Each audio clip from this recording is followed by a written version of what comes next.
All right, we're going to do a quick recap of some of the rules we've covered so far in terms of quick ways to find the derivative of certain types of functions. And then I'll introduce some new rules as well. So the first rule we're going to focus on is the constant rule.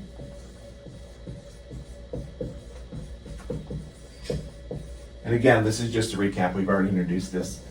So if f of x is equal to some constant, where c represents constant, then f prime of x, the instantaneous rate of change, is equal to 0.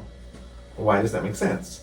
If the output values are constant, they're not changing, then if we're trying to calculate that vertical change over that horizontal change, well, there is no vertical change. So that gives us that 0. The next rule is the power rule. This is the rule we use when we have a power function.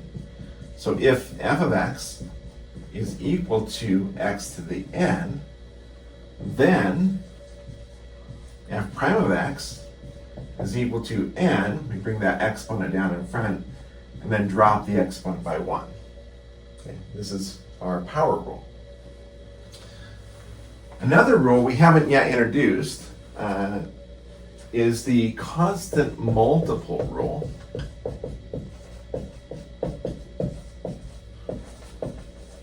And it says this: if you've got a function, say you call it g of x, that's equal to some constant times f of x, its derivative, g prime of x, is just that constant times the derivative of the other function.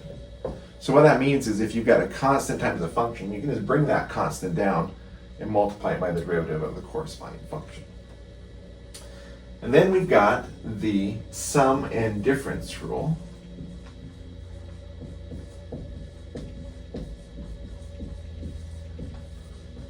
And it says this: if f of x is equal to, say, g of x plus or minus h of x, then f prime of x is equal to g prime of x plus or minus h prime of x. So what that means is if we've got a function with multiple terms and we are asked to find the derivative of that function, we can just find the derivative of each of those individual terms and then add up those derivatives. So this is very powerful, very useful.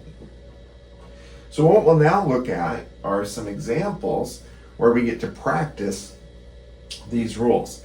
I'm going to put up some problems and then I will work through the solutions.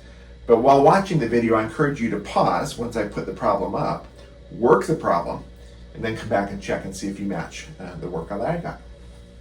All right, so let's look at some problems where we'll get to practice these rules. All right, here's problem number 1. Suppose I've got f of x is equal to, say, 3x to the negative 2 plus 5x to the 4th minus 6x plus 1. And I'm tasked with finding the derivative of this function. All right, what do we do? Well, constant multiple rule tells me I can bring that 3 down. So I do that. And then times the derivative of what this piece is. Well, this is a power function, right? X to some number. So I bring down the exponent, negative 2, x, reduce the exponent by 1. So negative 2 minus 1 is negative 3. So there's that piece. Constant multiple rule says I can bring down that 5. Find the derivative now of this power function with the power rule. So bring down the exponent, 4, x, drop the exponent by 1, cubed. Moving over. Constant multiple rule says I can bring down that 6. Now this x is really x to the 1. So I bring down the exponent, which is 1, times x, drop the exponent, I get 0. Well, x to the 0 is equal to 1, so that's going to be nice here. And then the derivative of a constant is 0 due to our constant rule. So if we simplify this, I have negative 6x to the negative 3 plus 20x cubed minus 6. Remember, this was just 1 there. So this is the instantaneous rate of change in my function f. And I can use this to calculate the change at any point. All right, let's look at one more that's a little more complex. Suppose I've got g of x is equal to 5 all over the square root of x. Well, initially that looks a little overwhelming, and it doesn't appear like any of the rules that we've worked on will apply. But we need to remember that the square root of x can be rewritten as x to the 0.5, or x to the 1/2 if you prefer. Also, when we're dividing by x to a power, that's the same thing as multiplying by x to the negative power. And now we can see this is a power function. We couldn't see it here, but now we can see it when it's written in this form. This is all algebraic manipulation over here. No calculus yet. Now we'll go ahead and do our calculus. G prime of x. What do we do with this 5? Constant multiple rule says we can bring it right down. Power rule says the derivative of this is going to be negative 0.5 x, and then we subtract 1. I have negative 0.5 right now, so if I subtract 1, I end up with negative 1.5. And I'll go ahead and distribute that through. I get negative 2.5 x to the negative 1.5 is the derivative of this function. All right, this is all great. We're applying these rules, we're finding the derivatives, but who really cares? I mean, do we ever use this stuff in real life, or is this just mythical math class where we're using stuff that we're learning stuff that we won't ever really use? Well, let me give you an example, a real life example applying to my life right now where I'm using these concepts. As some of you are aware, I recently wrote a novel under the pen name of Wilson Carter. So here's my novel that I recently wrote called The Player and the Pawn. Right now, I am giving away 10 copies of this novel to readers who sign up for a giveaway on a website called Goodreads, where a bunch of readers go to get reviews and recommendations in terms of books to read. So I'm giving away 10 copies on Goodreads, and I've been tracking how many people have been signing up for the giveaway. So let me go and show you that data. The giveaway opened up on the 25th, and let me show you the graph so far. So, I'll go ahead and hide that. Here you can see the data. The horizontal axis represents the number of hours since the giveaway opened. The vertical axis represents the number of entries. You can see the data is basically concave down and increasing. That's the overall trend. If I model that data with a function, this is what it looks like. So the blue graph is the function model for this data. So let me go ahead and write the equation of that model on the board, and then we can use that to evaluate how the number of entries is changing. So let me first of all define my variables. So n is the number of entries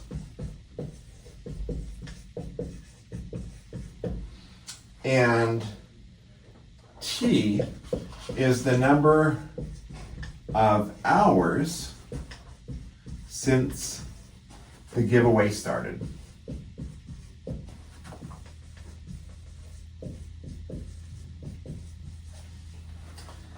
And the model equation is this. N is equal to 898 times t minus 5.8 to the power 0.3738 plus 49.43, if you will. So this equation gives me a prediction for the number of entries I'll have at any point in time after this giveaway started. Well, that's kind of interesting.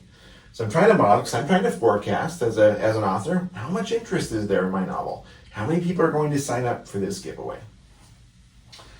But I'm interested also is, well, how is the sign up changing? I saw that it was increasing, but it's also concave down. So how many people are signing up per hour? And is it changing? How is that changing? So I want to find the instantaneous rate of change.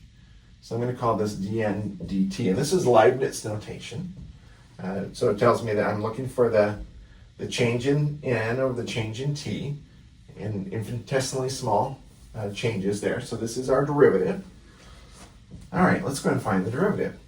Well, I've got a constant out here in front. So constant multiple rule tells me I can just bring that down. Now this piece here, if I think of this as just a plain old x, this is x to a power, so I can use the power rule. So I'll go ahead and do that. 3, 7, 3, 8, bring that out in front. I'm just going to leave this inside here the same as it was, and I'll tell you in a moment why we can do that. Over here I need to drop this exponent by 1, so subtract 1 from that. That's going to give me negative 0.63, 62 was right. 626 and then 2. Double check. Yep. So I get this, and then the derivative of constant is just 0. Now, why could we just treat this, leave this alone? Well, the derivative of what's inside here, derivative of t is just 1. What's going on graphically is this is just shifting the graph horizontally by 5.8. That's not going to change the rate of change. If you move a graph horizontally, that doesn't change the steepness. It just physically moves the graph. So that's why that has no bearing on the rate of change. All right, so now I've got this value. I want to evaluate how fast is it changing right now. So let me see right now how many hours we are into this. We are about 155 hours into this giveaway. So I want to evaluate this derivative at t equals 155. So that's going to be 8.98 times this 0.3738 times 155 minus 5.8, all raised to the negative 0.6262. Let's go ahead and calculate what that value is. I'll come over here to Desmos and plug in those values. So I've got 898 times 0.3738 times the quantity 155 minus 5.8 raised to this power of negative 0.6262, and I end up getting this value, 14.61. 14.61 what? What are the units here? Well, the units of my output were number of entries. The units of my input were hours. So this will be entries per hour. So 155 hours into this giveaway, the number of entries is going up by about 15 entries per hour. So as an author, that gives me a projection. Okay, it's going up about 15 entries an hour. On average is what we're seeing. So I can forecast then how much, what I predict it might be an hour from now, say. So let's go ahead at just one final step to show how we would do this. Let me evaluate this function. So I'll just evaluate the original function. And at t equal 155. So let me just go back to my function here.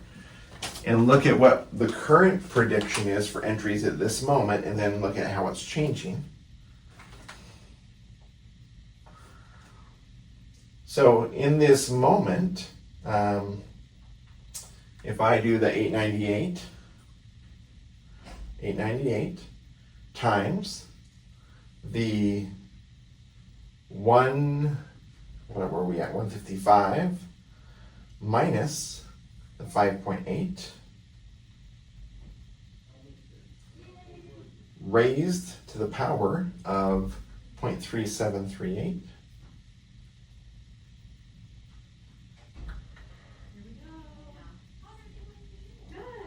I get n is equal to 5,832 entries. So if I'm going to predict, hey, an hour from now, where do I anticipate the number of entries will be? So if I'm going to predict n at t equal 156, that's an hour from now, I can take my current entries, 5,832, and add to that the 14.61. I'm just going to call it 15. So I predict that I will be at 5,847 entries by hour 156. Now let me just jump online and just see exactly where we are in this moment to see how close my prediction is. So if I go online and just see in this moment how many folks have signed up, I can look and see.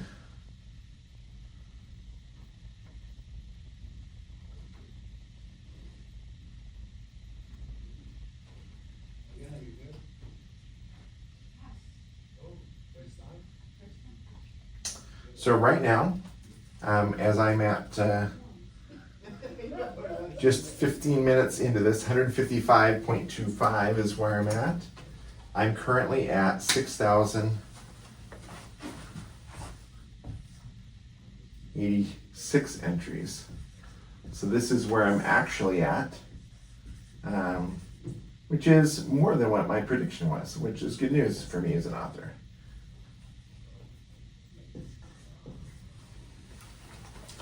So hopefully that shows you a little bit how real-world applications are used. All right, we will leave this here, and now I'll introduce a new rule.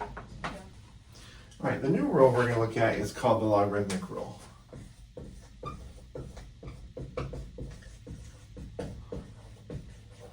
And it says this: if f of x is equal to the natural log of x, then f prime of x is equal to 1 over x.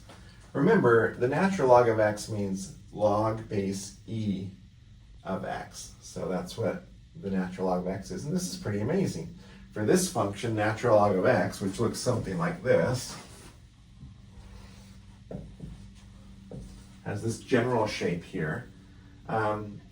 The derivative is just, you look at whatever the x value is and take its reciprocal, and that tells you the slope of the graph. That's pretty cool. So let's see if we can prove to ourselves that this is exactly what happens. So we start off with our limit definition of the derivative.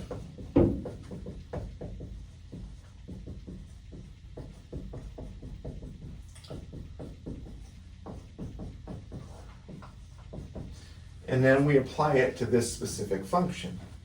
That would be the limit as delta x approaches 0 of the natural log of x plus delta x minus the natural log of x all over delta x. Okay, where do we go from there? Well, we remember back to pre-calculus, and we remember that the difference of two logarithms can be consolidated into a single log. Specifically, we have this relationship that you've got the log of a minus the log of b is the same as the log of a over b. And this is the idea we're going to use to rewrite this. So we've got the limit as delta x approaches 0 of the natural log of a over b, so that would be x plus delta x, all over x, the whole thing all over delta x. All right, x divided by x is just 1. So we can rewrite this as the limit as delta x approaches 0 of the natural log of 1 plus delta x over x. Delta x over x, all over delta x. Well, where do we go from there? Well, we have to get a little bit creative. So let's pick this to be equal to k. So I'm just going to make this up. Let k equal delta x over x. That's going to simplify that, and my goal will be to rewrite this whole thing in terms of k. Well, if k is delta x over x, what is plain old delta x? Well, if I multiply both sides by x, I can see that.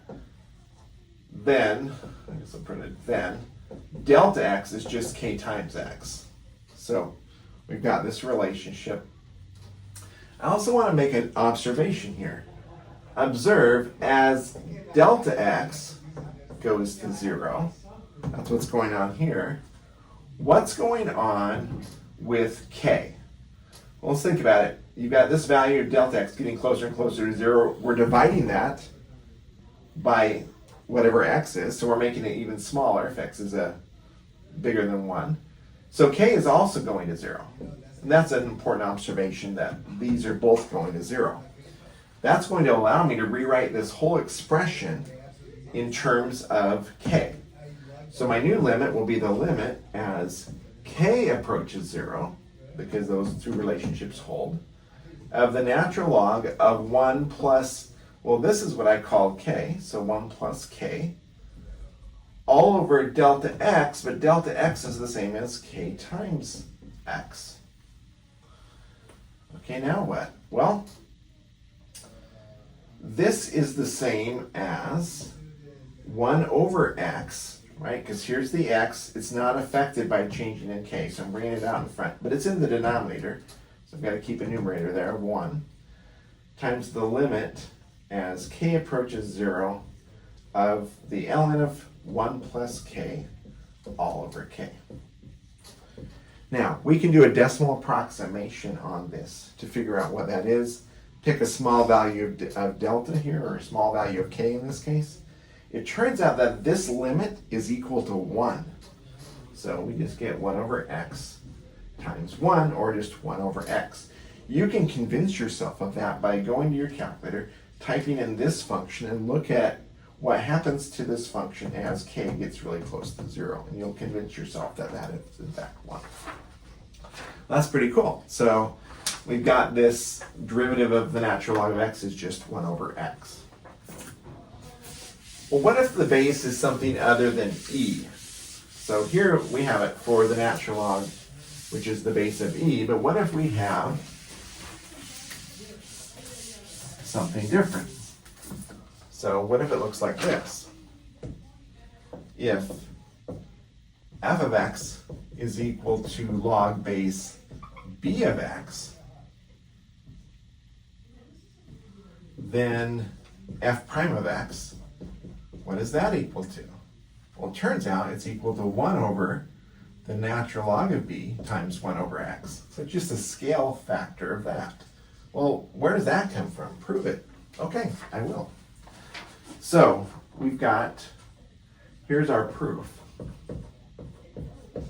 Our function, f of x, is log base b of x. From our pre-calculus, we know that this is equivalent to log of x, natural log of x all over the natural log of b. Or in other words, this is the same as 1 over the natural log of b times the natural log of x. That's going to be helpful. This is our f of x. Now we're just going to find the derivative. Well, remember, b is a constant, so natural log of b is a constant. 1 over the natural log of b is a constant. This whole thing is a constant. So the constant multiple rule tells us we can just bring that down. And then what's the derivative of natural log of x? Well, it's 1 over x. So there we have it. All right, so we've got our exponential rule, we've got our logarithmic rule, and then we've got constant multiple rule, power rule, sum and difference rule, constant rule. All those rules are rules we can use to evaluate for a variety of functions.